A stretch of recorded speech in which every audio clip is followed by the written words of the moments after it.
Hotep, bien-aimés frères et sœurs, vous connaîtrez la vérité et la vérité vous affranchira. Ça, c'est pas moi qui le dis, c'est la Bible qui le dit. Mais moi, je vous dis mieux.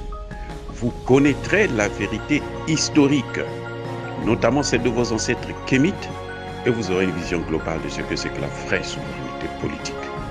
J'ajoute, vous reviendrez à la spiritualité africaine ancestrale et vous comprendrez les enjeux de l'indépendance économique. Et pour terminer, vous accepterez votre identité culturelle kémite et vous obtiendrez deux choses. La première, c'est la paix. La seconde, c'est le développement, à une condition. L'unité de toute l'Afrique noire, l'unité de tous les Noirs du monde entier.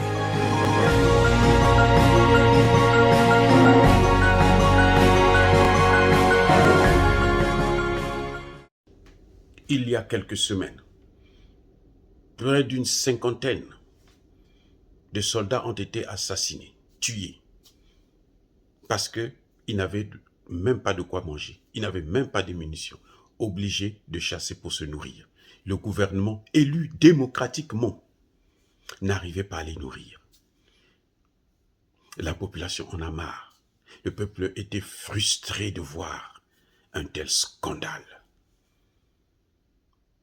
un tel massacre. Et le président de la République est incompétent, élu démocratiquement mais incompétent à régler les problèmes de la nation. Mais la France dit, allez-y aux élections. Laissez-le là jusqu'à ce qu'il termine. Mais à qui profite le crime? Ça profite justement à la France. Et bien entendu, il y a un paramètre que j'allais oublier. Quand on est en train de massacrer les populations, la France est là. Avec 5000 personnes, 5000 militaires au Mali, avec 350 000 militaires au Burkina Faso, qui sont illégalement, bien sûr, installés au Burkina Faso. Vous voyez, est-ce qu'aujourd'hui, la priorité en Afrique, c'est la démocratie ou c'est la sécurité et la paix? Oh, le discours de la Bolle, ce n'est pas François Mitterrand qui a initié la démocratie en Afrique. Non, c'est faux, archi faux. C'est le Bénin. François Mitterrand n'a fait que prendre le train en marche.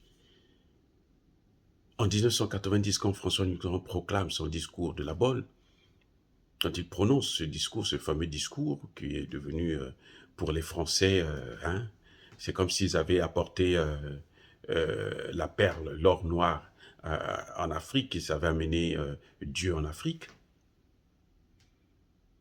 Le Bénin avait déjà entamé sa conférence nationale. Et donc, on a vu que les pays africains sont capables d'instaurer la démocratie dans leur région. On est capable. Nous avons des cadres, nous avons des cerveaux. Mais le problème, c'est qu'il ne peut pas avoir de démocratie tant qu'il y a ingérence. Il ne peut pas avoir de démocratie tant qu'il n'y a pas de souveraineté. La souveraineté vient avant toute chose. On dit organiser les élections, l'État ne contrôle pas le territoire, l'ensemble du territoire, même pas la moitié du territoire. Mais on vous dit, allez-y quand même aux élections. On a vu en Côte d'Ivoire, allez-y aux élections. C'est la France et les Nations Unies qui proclament les résultats. C'est eux qui disent qui est le président, qui a gagné les élections. Et on prend celui qu'on accuse d'avoir triché, d'être un bourreau, on le prend, on l'amène à la haie, le temps de laisser à l'autre 10 ans de destruction massive du pays. Et après, on se rend compte que non, la cour de la haie le libère. Il s'agit bien entendu de Laurent Gbagbo. Donc, aujourd'hui, se pose une question de priorité. Est-ce que c'est la démocratie que nous voulons en Afrique? Ou est-ce que c'est la paix et la sécurité?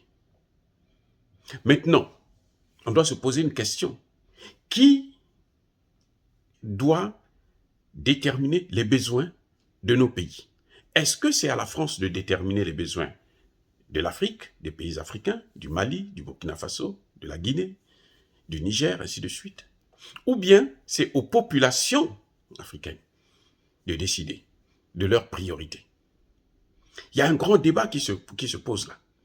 Parce que la France agit comme si elle était le maître, hein, le père. Elle agit comme si elle aimait plus l'Afrique que les Africains eux-mêmes. Et là, il y a un problème sérieux qui se pose. On se demande, que veut la France? On sait qu'aujourd'hui, tous nos maux se concentrent, sont dus à nos relations avec la même France. Nous avons beaucoup et de sérieux, très sérieux problèmes parce que la France s'ingère dans nos affaires et aujourd'hui, on voit que c'est le chaos total. L'Afrique est bloquée dans tous les sens, sur le plan politique, sur le plan économique, sur le plan social. Sur le plan économique, c'est cette même France qui a imposé les programmes d'ajustement structurel via le FMI et la Banque mondiale. Sur le plan social, c'est cette même France qui dicte des politiques à suivre dans nos pays.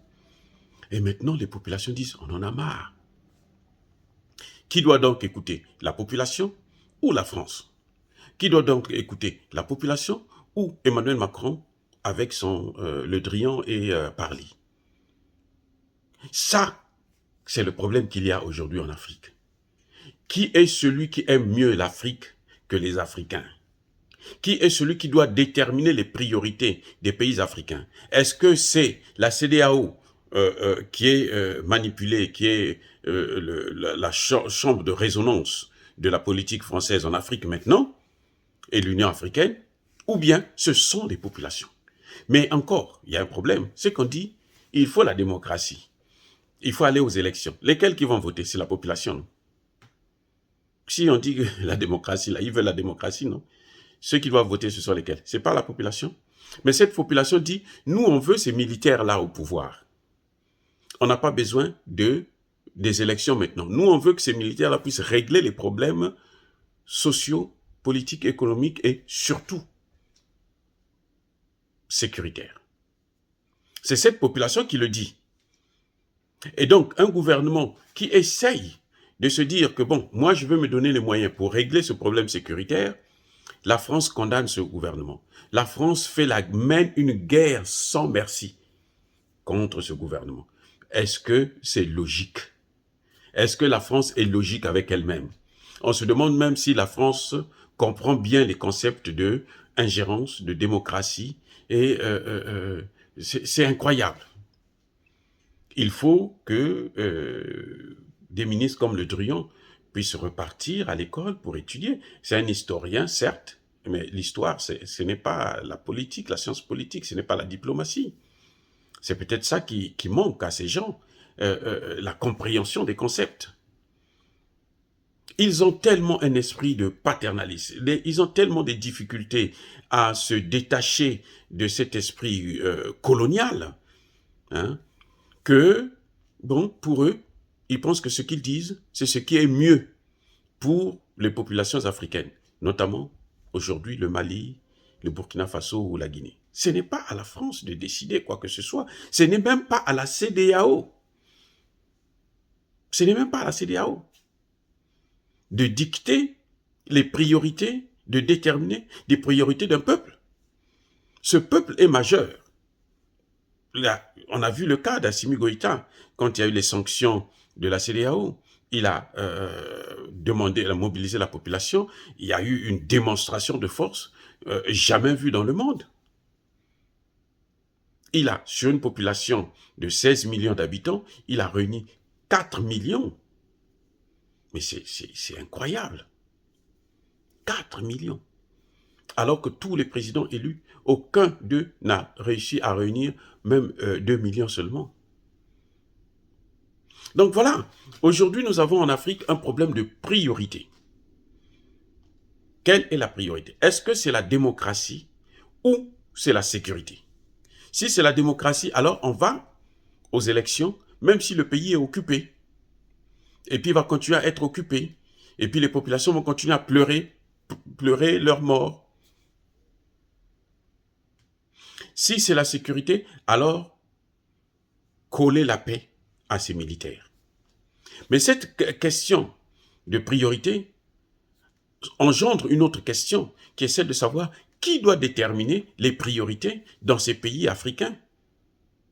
Est-ce que c'est à la France, le père de ces pays, ou la mère de ces pays, ou bien est-ce que c'est aux populations? Parce que, qu'on le veuille ou non, même si on parle de démocratie, je pense que ce sont les populations qui doivent déterminer ce qu'ils veulent. Et pourquoi donc? La dernière question qui va se poser, la France s'ingère, contrairement à la charte de l'Organisation des Nations Unies qui a prévu la non-ingérence dans les affaires intérieures d'un État souverain. Voilà le grand problème clé en Afrique. Et nous pensons, comme le gouvernement de transition au Mali, comme les nouveaux militaires qui ont pris le pouvoir au Burkina Faso, que la priorité aujourd'hui, c'est la sécurité dans ces pays. Après la sécurité, on verra maintenant qu'est-ce qu'il faut faire de la démocratie. C'est pour ça que personnellement, je pense que ces gouvernements doivent prendre le temps qu'il faut, doivent signer des alliances avec des partenaires fiables qui sont capables de régler le problème de sécurité avant de songer à repartir vers des élections qui n'apportent jamais le développement. L'Afrique, depuis 1990, s'est engagée vers la voie de la démocratie. On ne voit pas le développement. Au contraire, la situation s'est aggravée. Donc, ce qui revient à dire que nos priorités sont ailleurs. Ce que les Français nous demandent de faire, ce ne sont pas des priorités. Parce que nous savons que quand il y a la démocratie, ils s'arrangent toujours à placer un des leurs, un francophile, qui va venir pour préserver leurs intérêts au lieu de travailler pour la nation. Donc, nous soutenons ces militaires qui prennent le pouvoir et nous leur demandons seulement de tout faire pour régler le problème de sécurité et qu'ils devraient prendre le temps qu'il faut. 4 ans, 5 ans, 10 ans même, ce n'est pas notre problème. Notre problème, c'est que nous devrons commencer à voir les résultats dans le domaine de la sécurité. Et s'il le faut, ce qui serait mieux d'ailleurs, c'est de se débarrasser de la présence militaire française dans ces pays, notamment au Mali, parce que l'expérience a montré que, malgré leur présence, la situation n'a cessé de s'aggraver sur le plan sécuritaire. Et ça veut dire qu'ils ne mènent pas la lutte contre les terroristes, ils mènent la lutte contre une fiction. Le terrorisme, c'est un mot, ça ne veut absolument rien dire. Ils ne luttent pas contre les terroristes. Ils sont là plutôt à piller les ressources naturelles. Ils sont plutôt là à contrôler. De même, pour les forces des Nations Unies, puisque on a vu dans certains pays comme au Congo démocratique, où les populations disent, mais la nuit, pendant que nous dormons, les casques bleus sont en train de fouiller dans nos sols. Ils deviennent des ingénieurs des mines, tous. Et ça, ce n'est pas normal. Il faut donc que cela change. Et savoir, la priorité aujourd'hui, c'est la sécurité en Afrique et non les élections ni la démocratie. Parce que tous ces pays africains qui se sont lancés dans la démocratie aujourd'hui ils sont bloqués, ils ont montré leurs limites. Et il faut bien savoir encore que c'est aux populations africaines de déterminer quelles sont leurs priorités. Ce n'est pas à la France. Dire cela, c'est attiser la haine ou la violence? Non. Ya Bakolerve, Ya Malembe. Nous sommes une force tranquille. Voilà le message que j'ai à vous présenter jeudi.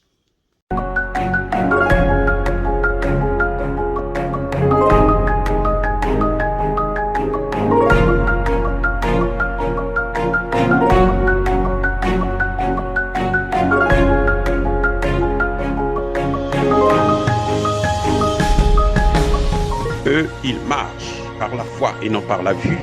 Mais moi, je vous conseille vivement de marcher par la connaissance scientifique et historique, notamment celle de nos ancêtres kémites, par les 5 sens et par l'intelligence. Hotep, vive l'Afrique éternelle et que Dieu vous bénisse. Abou Apia.